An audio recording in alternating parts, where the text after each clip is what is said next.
Hello, hello, welcome to another Smoko with Maurieio.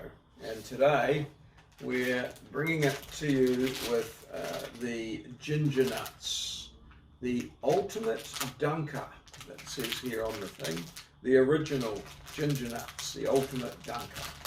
I can't think, made by Griffins, of course, Griffins, New Zealand's, I think most well-known biscuit maker anyway. So, yep, Griffins. In Upper Hutt, I think. So, yeah, we're going to get them out. Got my cup of tea. You might notice I've got a new cup. I went and bought a couple of new cups. I'm trying out them. This one here is, seems to be my favourite one at the moment. I'm just got to check that I get my hat. Got to get my branding right. So this is my favourite one at the moment. Just got the old tea bag there in it and a bit of milk. Bloody marvellous. So I'm going to just open these. I use a knife. My dexterity is not very good, so just so that there wasn't any too much of a mishmash. So these are the ginger nuts here. They're bloody hard. You know, you wouldn't, well, you can eat them dry. I have been known to eat them dry. You sort of put them in your mouth and you have to let them soak a bit. Sometimes I've even been known to put a bit of butter on them, but yeah, these will keep the label there. Some good product placement. As I say, they're pretty hard, so you put them in your cup. Now this cup might not be the best. There it is, and just let them soak it up. And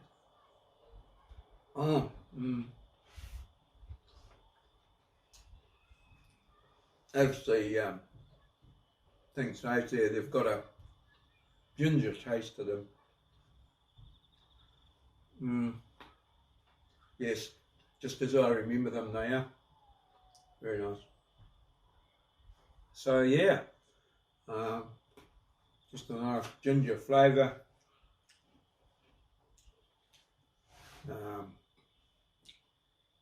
Sort of blends in nicely with the tea.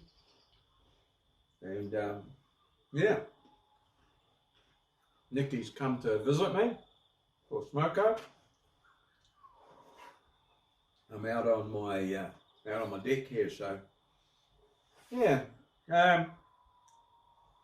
Usually, you know, guys might just chuck one or two of these in their Smoko bag or whatever, or you know, you might buy a packet and bring them along, chuck them on the Smoko table, and everyone has a bit of a dunk or something like that. You know, you might share a packet for like a special occasion or something like that. You know, you got to be careful that you don't let them soak too long.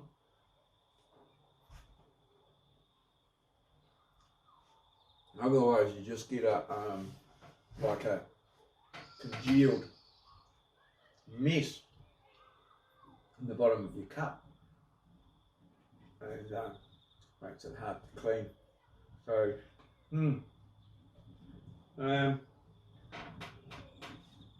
it's turning into a bit of a catastrophe. But anyway, yep. So it looks like something's caught his attention. He's off. Bloody marvellous. So yeah, so I'll be munch a few of those as we go along, and talk about this as the third episode of Smoko with Maurieio. So yeah, Nikki's just spotted Specky, one of the chooks, heading back to the coop there. So yeah, that's very good. Oh, I might have a wee sip of tea here just to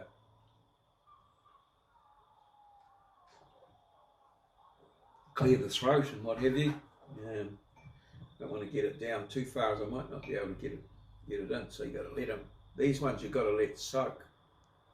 There is another premium dunking biscuit which I'll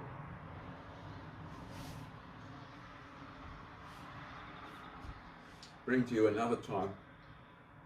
It has it's sort of a dunker with benefits really, but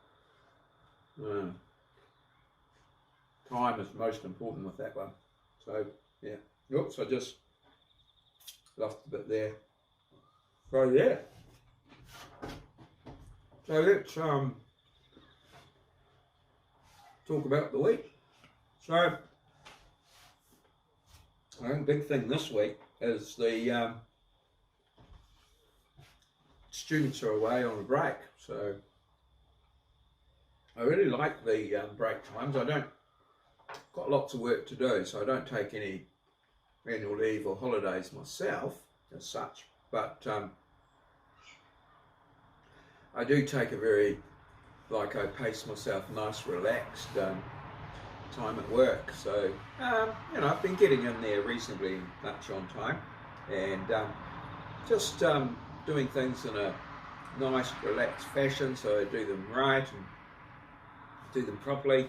It's so nice not to be working under pressure, and the pressure is not generated by the students. The pressure is generated by the amount of work that you have to do to keep the you know, to keep work in front of the students.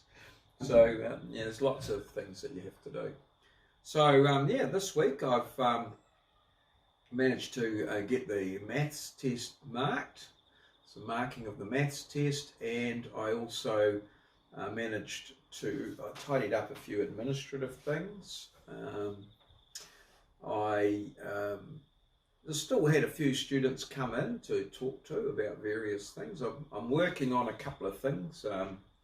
One is a sort of a job experience, not a job experience thing where students go out to employers, but I don't want to have any strong commitment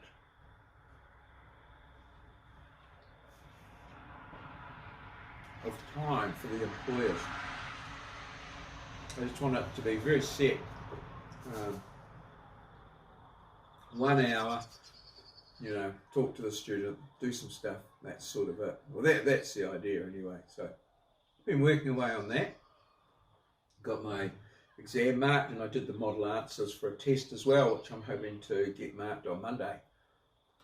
Fingers crossed. So yeah, pretty good, pretty reasonable sort of week, as well as took time to catch up with a lot of my colleagues.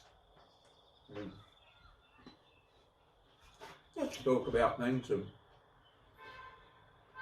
present ideas, and yeah, quite enjoy that. Quite necessary really, I think, too. So yeah, no students this week and no students next week. No hospital this week either, so had a pretty good weekend, and at the moment I feel like I really deserve my smoko, because I've been working away on a door, which you may have seen in some of my shorts and videos and daily vlog and what have you. So the door, yes, it's our sort of our front door really, but we never use it because there's no steps up to it. And so yeah, when we first came here, there was something wrong with the lock, and I had to replace it. But my dad sort of decided to fix it himself. He did a good job, but at that time I was very, you know, we'd only been in the house a few months, and I was very, you know, precious, I suppose, about my house, and I wanted to do everything myself. So yeah, I perhaps didn't give him the credit that he was expecting at the time, but I think we got over it, although my wife still reminds me about it almost 40 years later. So yeah, it's that door. So anyway, something happened, and we had a lock on it, which we never had a key for, and it was always hard to open. I had to chop down on it to get it to open. Anyway, he shut the door the other day, and the bloody thing just fell off, came right off. So for a couple of weeks, we've just had a little hasp, a sort of slidey thing, one that you use for closing cupboards. Really, it's been there all the time, but it's, you know, not that secure. So, and I've had a 5-litre mortise lock around, like all of the locks on all of the doors, all keyed to the same key. So I had a spare one of those, and I decided to put that in. So I spent yesterday, Saturday, and I put the lock in. So I, got it all lined up, and I drilled out. So this is on the actual door. Drilled out the, like a cavity for the lock to go in, and then I put the sort of had to put out a little bit so the lock sat flush into the door. Drilled holes for the keyhole and for the haspy thing, and got all that in and done just on the door. So that was yesterday. So all that remained was to put the striker plate in today, and I had a nice sleep in in the morning, and got up and sort of faffed about for a bit, as I did yesterday, and then got into it, and I got it done in a couple of hours, and it's all done. Seems to be working. I put all the tools away, got the vacuum out and tidied up. I just really felt like I was on the job, just like a tradesman. So yeah, that was the door all done. So pretty pleased with myself over that. In fact, I think I'll have another biscuit just to celebrate with my cup of tea here. So I just finished that actually.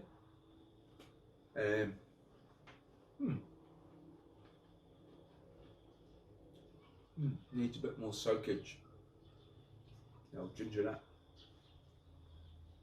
They're very Moorish. M-O-R-E-ish. As you eat one, you want to have more. I don't know where they originate, the old ginger nut, but fairly well known in the New Zealand diaspora, or whatever they say. Very nice. So that's the door.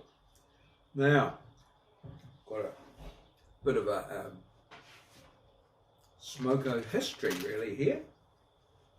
I sort of wanted to just talk about Smoko as it's progressed for me through the years. So when I first started, I first started as a draftsman in the Lands and Survey Department, and I think it might have been 1972. Pretty sure it was 72. Yeah, 72. Lands and Survey Department.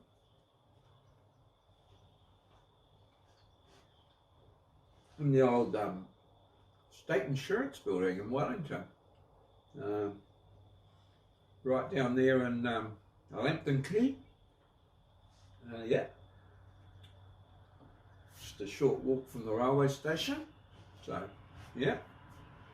Used to catch the bus from Tite Bay over to the Porirua railway station, onto the train, off the train, and walk into work. And I started in there as a draftsman. Now, I wasn't wanting to be a draftsman, I actually wanted to be a surveyor, but my my dad had gone in and talked to some of them there, possibly the, I don't know, chief surveyor maybe. I'm quite sure who he talked to. My dad was very good at getting to talk to the right people. Anyway, they suggested that the best option for me was to apply for the drafting cadetship, but also apply for the survey scholarship. Oh, sorry, the other way around. Apply for the survey scholarship, but apply for the drafting cadetship to show that I was really interested, that I was going to come hell or high water. I wanted to be somewhere in the survey realm. Well, as it turned out, I got the drafting cadetship and missed out on the surveying one. But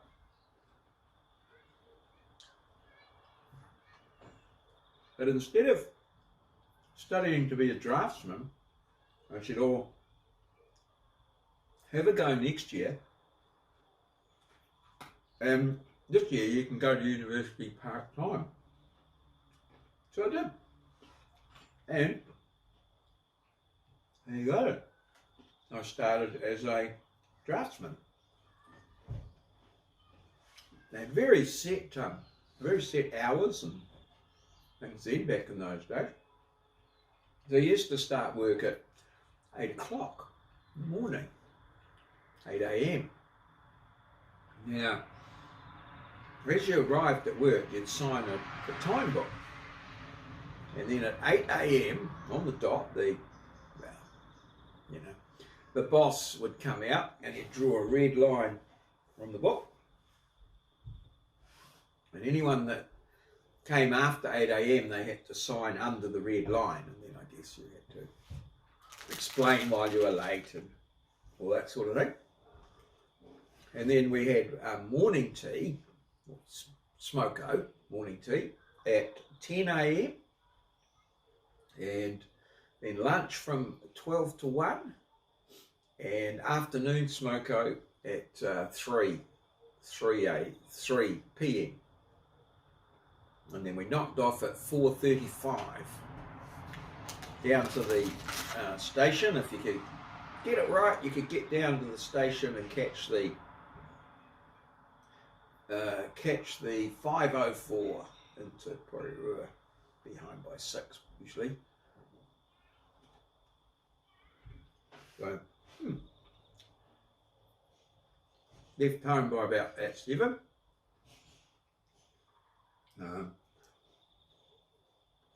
If you're lucky, you might get a lift and someone might see you at the bus stop and give you a ride. So yeah, they used to have a tea lady. So at about 9:45 or 9:30ish, you'd hear the clinking of all these cups and things like that as the tea lady was in the little tea room, which is off one of the corridors, preparing the tea.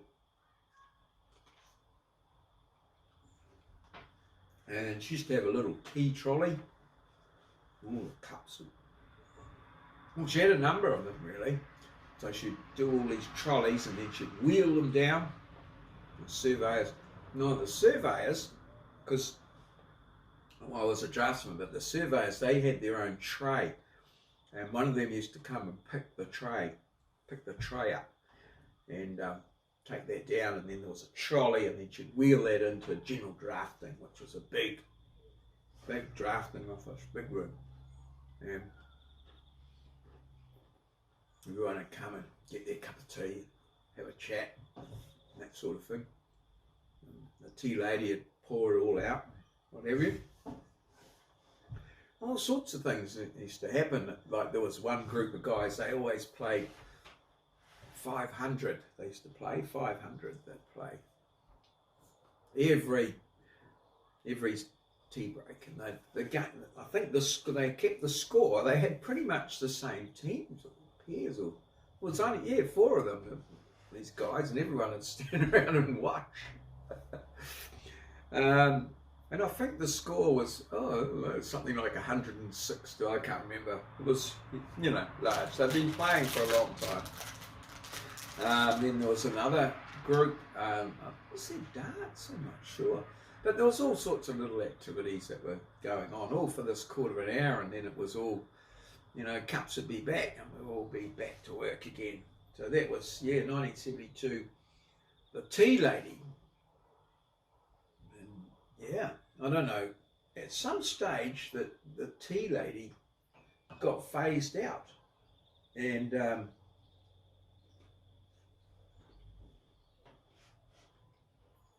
yeah, we ended up with a cafeteria. Now, the funny thing was that we used to get free morning tea. It was free, always free.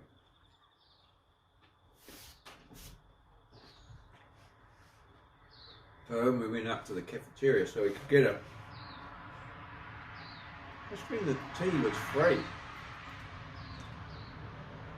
Oh, that's right. It must have been when I swapped over. So that was 1972, and then in 1973, I went to university full time. I got the scholarship at the end of 72, and then I was no longer a draftsman. I was a survey cadet. So I used to spend my time with the surveyors during the holidays and stuff like that. And of course,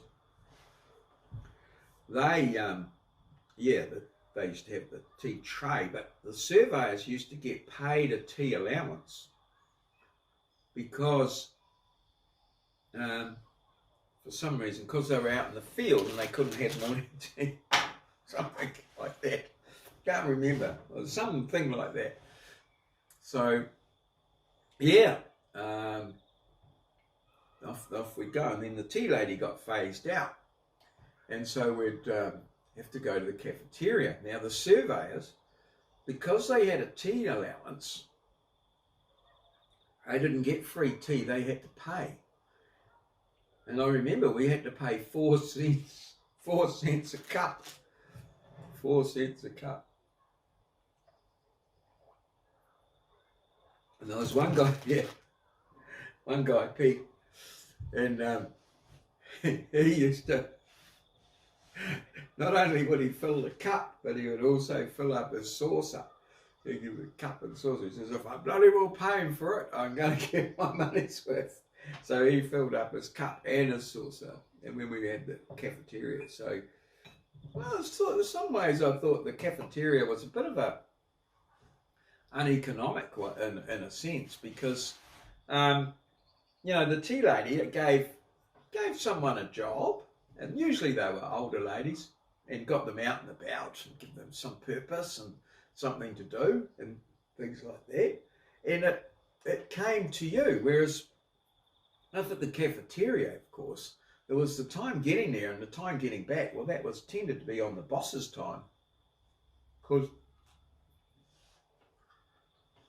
you still needed your 10 minutes or whatever it was, or 15 minutes. So, yeah. So that was Pete filling up the saucer. And I sort of remember that. So, yeah, still going away on these ginger nuts. The tea's a little bit on the cold side, but hey. At least it's wet. Now, in those days, in the 70s and stuff like that, I remember one of the drafting cadets, Bob, his name was Bob. Great name, Bob. It's the same backwards as it is forwards. Bloody marvellous. So, yeah, Bob, we were all straight out of school pretty much. We had a little induction course, which went for about 6 weeks. And there was about 10 or 12 of us, and we were all mostly straight out of school. So, pretty naive, I guess. they had pretty sheltered lives, most of us. Most of us had stayed on at school, I guess, to the sixth form, which in those days, a lot of people left at age 15. And yeah, so anyway, the chief surveyor used to come down occasionally and ask one of us young up-and-comers to go and do little errands for him, usually to get cigarettes.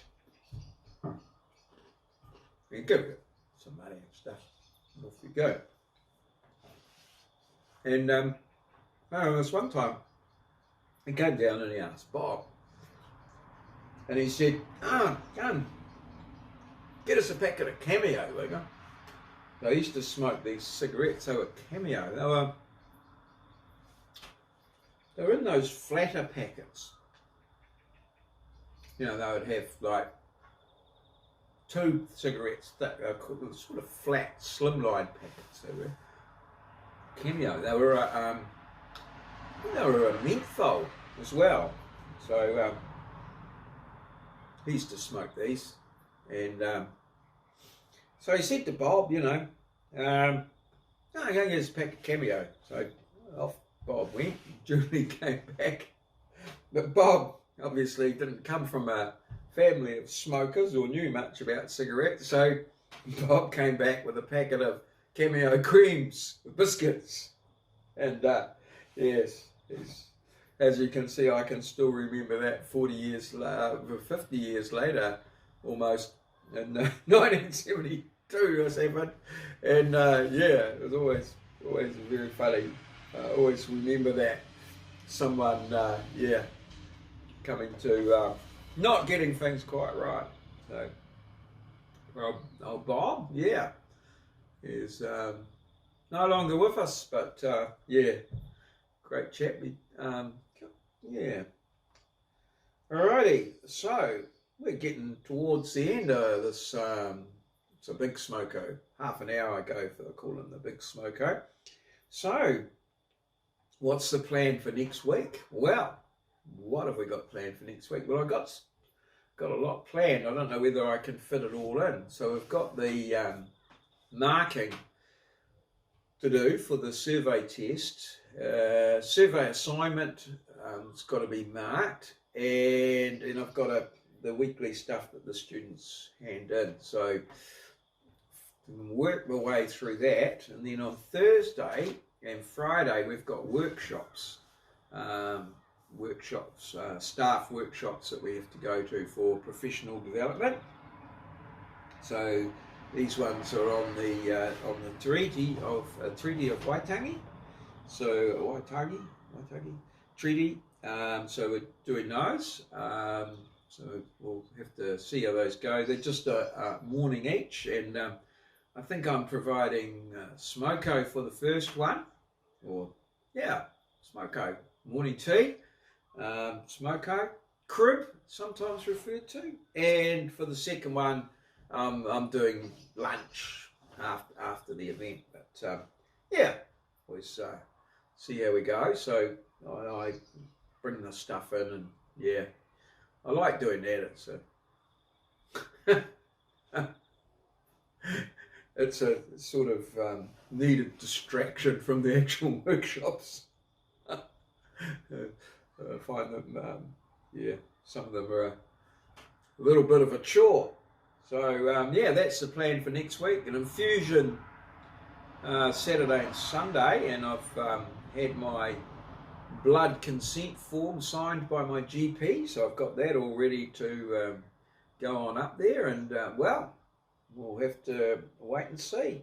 So there's plenty of smokos between then and now. I hope you all have a good week, have plenty of smoko, and you know, really get your full enjoyment out of it. I've still got a bit of tea in that left, and time for one last ginger nut probably.